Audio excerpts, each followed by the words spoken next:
நீங்களாம் ஒரு 10 வருஷத்துக்கு முன்னாடி நம்ம ஸ்கூல் படிக்கிற காலத்துலலாம் நீங்க நினைச்சிருந்தீங்க அப்படின்னா நம்ம ஸ்கூலுக்கு ஒரு டிஃப்ரெண்டான ஒரு பொருள் எடுத்துட்டு போறதுக்கே போய் பயப்படுவோம்.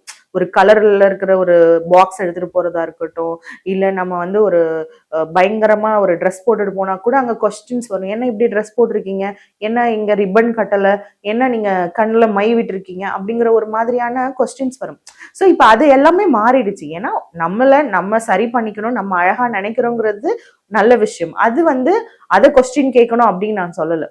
அந்த மாதிரியான ஒரு கண்டிப்பு இப்ப இருக்கிற பசங்களோட பிஹேவியர் கிட்ட இருந்ததுன்னா பெட்டரா இருக்கும். பிஹேவியர்னா நீ ரொம்ப சரியா நடந்துக்க மாட்டேங்கிற, நீ இப்படி இருக்க அப்படிங்கிற ஒரு கண்டிப்பு இங்க இருக்கிறதே கிடையாது. அது பெற்றோர்கள்ட்ட இருந்தா குழந்தைங்க அங்க என்ன பண்ணிடுறாங்க அப்படின்னா பிளாக்மெயில் பண்ணிடுறாங்க. அதுவே டீச்சர்ஸ் கண்டிப்பா இருந்தா என்ன பண்றாங்க அப்படின்னா டீச்சர்ஸை ரொம்ப பயங்கரமா அப்போஸ் பண்றாங்க. ஸோ இதனாலதான் ஒரு குழந்தையால எந்த இடத்துலயுமே குழந்தைக்கான ஒரு பிடிப்பு இல்லாத காரணத்தினால அவங்களுக்கு என்ன தோணுது, அவங்க என்ன பண்ணணும்ன்றத அவங்களே டிசைட் பண்றாங்க. அட் த எண்ட் அவங்களோட லைஃப் எப்படி போய் முடியுது அப்படின்னா ரொம்ப மோசமான ஒரு நிலையில தான் போய் முடியுது.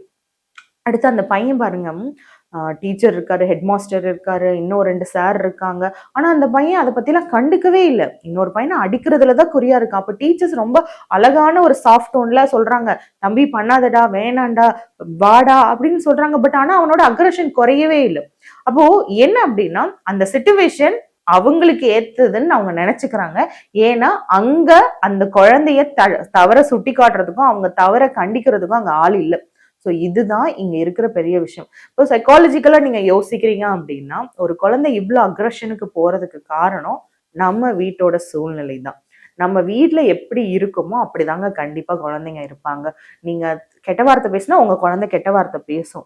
நீங்க 2 பேரும் சண்டை போட்டீங்கன்னா உங்க குழந்தை இன்னொருத்தவங்க கிட்ட போய் சண்டை போடும். நீங்க கேட்கலாம், அப்படிலாம் கிடையாது அப்படின்னு கேட்டீங்க அப்படின்னா இப்ப இருக்க குழந்தைங்க என்ன பண்றாங்க அப்படின்னா என்ன நடக்குதோ அதை பாக்குறாங்க, அதை பயமே இல்லாம இன்னொரு இடத்துல ஒர்க் அவுட் பண்றாங்க.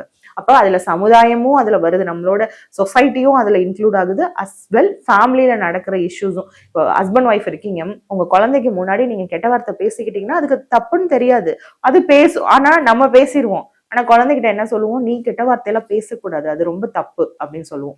அதே மாதிரி நம்ம போன் யூஸ் பண்ணுவோம். ஆனா குழந்தை அது யூஸ் பண்ணணும்னு நினைச்சிச்சுன்னா ஆஹா நீ எல்லாம் யூஸ் பண்ணக்கூடாது, அது தப்பு. நம்ம 2 பேரும் அடிச்சுக்குவோம். ஆனா அதை குழந்தை பார்த்து இன்னொருத்தவன அடிச்சா நீ அடிக்கிறது தப்பு. அப்போ எதை நீங்க தப்புன்னு ஒரு பெற்றோர் சொல்றீங்களோ அதை நீங்க பண்ணாம இருக்கணும். நீங்க பண்ணாம இருந்தா மட்டும்தான் குழந்தையால அந்த விஷயத்த தெரிஞ்சுக்கிட்டாலுமே அதை பண்ணக்கூடாதுன்னு தோணும்.